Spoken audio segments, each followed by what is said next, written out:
Oh my god, it's so big.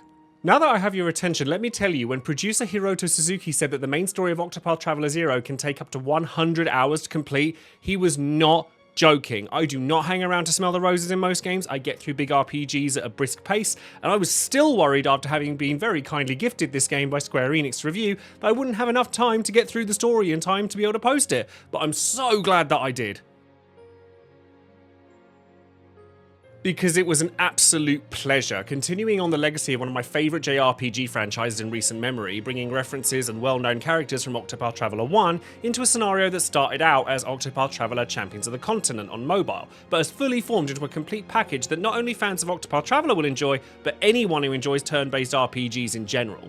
One of the things that impresses me most with Octopath Traveler 0 is how complete it feels. Considering its origin as a mobile gacha title, one that's still ongoing I might add, the pacing, well-roundedness of its story and new mechanics make it so that if I hadn't already known it was based on a gacha title, I'd have never known it.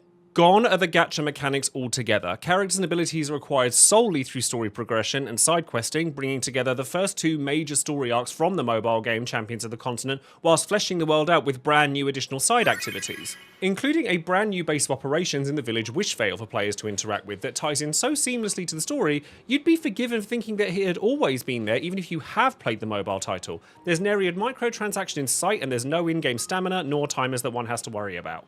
Make no mistake, Octopath Traveler 0 is a complete product that absolutely stands on its own 2 feet. That being said, the core stories at play here are largely borrowed from COTC, so players who have experienced that game extensively may find themselves retreading some of the same cutscenes they've seen before, although they've been completely redone with English voice acting, very good voice acting I might add, and there's enough that's new that there's still plenty for returning players to experience.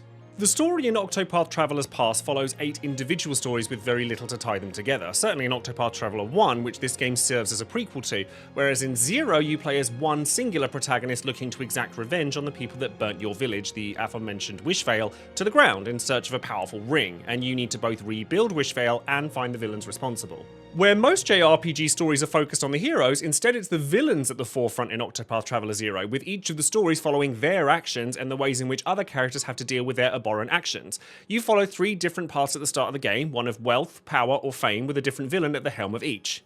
And I must say, I really enjoy this style of storytelling in an RPG, and fortunately the villains themselves are extremely entertaining in how horrible they are. If you want to hit the ground running with how the tone is set in this game, I suggest taking the fame route first. The villain in that arc is simply marvellous.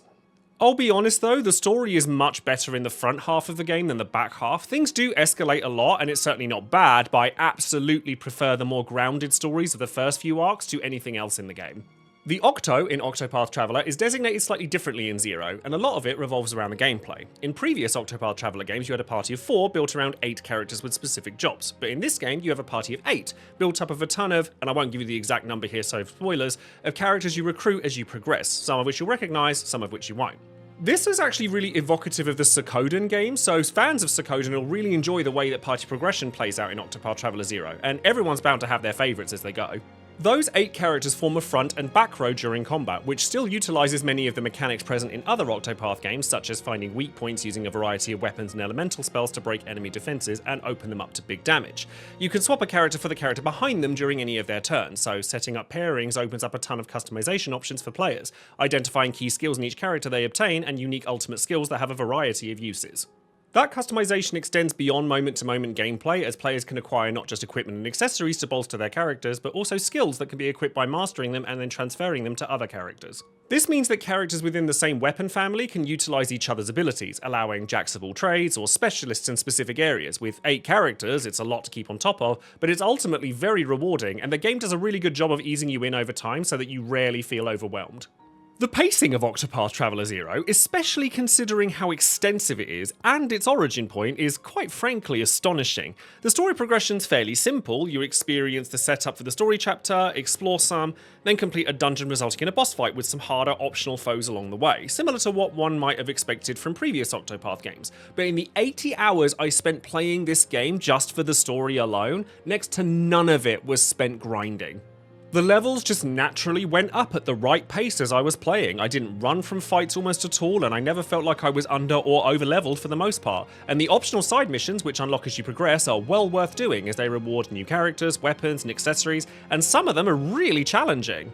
In fact, there's one in particular I can think of in the later half of the game that was a bit of a blockade for me, but through reconfiguring my party and setup, not grinding, I was able to beat it, and it felt great doing it. The biggest new feature to Octopath Zero is Wishvale itself, needing to be rebuilt from the ground up after the events of the prologue. This town is completely customizable from start to finish, and players are expected to return to the village frequently in order to complete quests based on the rebuilding efforts. This provides rewards like items and even some key features like gaining XP for characters not present in the party, or the ability to open certain chests in the process. Adding that extra layer of player agency and expression in how they show their village is a really cool touch. You can just do the basics to get the quests done, which I'll be honest is what I did, or go all in with customization if you want to. As you play the game, you can recruit not just party members, but NPCs to inhabit Wishvale and provide their expertise in a variety of ways, like regular material drops or better yields from the farm, so this is a major feature of Octopath Zero that players won't want to ignore. Path actions are back from previous Octopath games, and they're one of my favourite features of the series, honestly, as they make exploring towns way more rewarding than in most RPGs.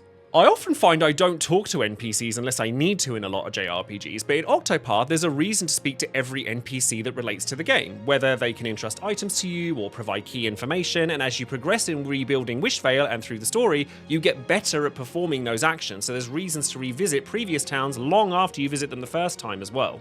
It wouldn't be one of my videos if I didn't absolutely wax lyrical about how much I love the HD 2D style, and the original Octopath Traveler was the birthplace for it, so of course it's in full show here too. However, here is where I'd say Zero shows its origin point as a mobile title a little bit. Some of the visuals aren't quite up to par with more recent HD 2D games, like the Dragon Quest Erdrick trilogy remakes, or Octopath Traveler 2 even, as you're able to see some of the grid lines in the backdrops if you look hard enough. Particle effects and attacks, however, are stronger than they've ever been. It makes this weird dichotomy of the visuals both looking better and worse than they have done previously. It's still gorgeous though, and I still want more games to look just like this. As I progress through the game though, and I'm not going to show gameplay footage of this because it came up most during the late game areas with a lot more effects happening in the background, I noticed a few performance hiccups that became increasingly frequent and annoying, which, playing on a PS5 Pro, I didn't expect to see from a game like this. I'm hoping this is fixed in a day one patch. It's certainly not enough to take me out of the experience, but it is noteworthy at least. I started the beginning of this video by saying how big this game is, and it really is that huge. Now, I scoffed when I heard this game was over 100 hours long because, let's face it, it's all stuff we've heard before, but I cannot stress this enough. This game is massive. I've now completed the main story of Octopath Zero at over 80 hours, and I also had to start a new save so I didn't show the title screen after you finish the game. And due to me wanting to get this video out in time, there's still plenty I have not done. There's post-game quests I haven't done, there's side quests that still need doing, there's super bosses, there's a monster arena that gives tons of challenging fights and rewards, treasures I haven't found, and more. Now bear in mind the amount of time I've spent in this game in just the review period. I'm still not sick of it and I want to keep playing. That should give you an inclination as to how much I've enjoyed this game. I do, however, have a few criticisms of it beyond what I've said already. Though none of them impacted the game negatively for me, I feel that they're worth mentioning for the sake of others. If anything, Octopath Traveler 0 might be too long for some people, but given how the stories are broken up and treated individually, certainly at the beginning of the game, it's quite a nice game to stop and come back to over time. And as players of Champions of the Continent will know, things get pretty dramatic and tied together in ways that previous Octopath games have never done. Some of the dungeons, particularly near the end of the game, that I'm obviously not going to show you right now, are pretty long-winded, and the encounter rate is very high in this game, so there's a lot of stop-start going on. Now, you can help this with certain skills and abilities that reduce the encounter rate, but just be prepared to have to stop and fight a lot in Octopath Zero. I do also say all of this positive and negative as someone who only had a brief encounter with Champions of the Continent, and so recognise some of the early parts of the game with my time with that, but no more than that. And while Zero does have a lot of its own content separate from the mobile game, I wonder if hardcore players of the mobile title would get as much out of Zero as someone going in completely blind. If I were to address those players and say that it covers the Master and Bestower arcs in their entirety as well as new content, I'm hoping that it gives you a gauge of how much content there really is in Octopath Traveler 0.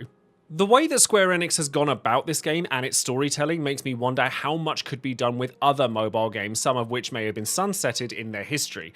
I believe something like Final Fantasy Brave Exvius or Dissidia Opera Omnia could be done in this way, and people would absolutely eat it up.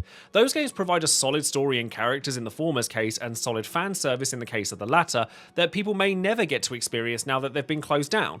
Octopath Traveler 0 proves what can be done with the foundations of a mobile title, and gives me a lot of hope for what could be done with others, like the transformation of Champions of the Continent into Zero. I think as a proof of concept, Octopath Traveler 0 succeeds with aplomb. Suffice to say, I've had a wonderful time with Octopath Traveler 0 and will continue to play it until I've finished everything and obtained the Platinum Trophy. The combat is fantastic, the pacing is surprisingly strong, the characters are largely very engaging, particularly the villains, and the proof that a live service mobile title can become something as extensive, sprawling, and overall fun as this has really put me in a position to wonder. So thank you very much, Square Enix, for giving me the opportunity to play Octopath Traveler 0 early, because Lord knows I've played it a lot of it. Now, what do you think of Octopath Traveler 0? I thought it was marvellous. I'd particularly love to hear from Champions of the Continent players on how they feel about this game, as well as those who've never played an Octopath game before. Thank you all ever so much for watching. I'll be making more videos on Octopath Traveler 0, including some tips and guides having finished it, so do subscribe to the channel if you want to hear more about it, and like the video of course if you've gained some insight today into this fabulous game. As always, I want to extend my thanks and a shout out to my Patreon members who keep me able to make videos like this at the frequency at which I do, and if you'd like to join in with that, get a title card made just for you by me that goes in all of my videos and more, check out the link in the description box below. And with that, I shall love you and leave you, so take care everyone, and I shall see you in the next video. Bye bye.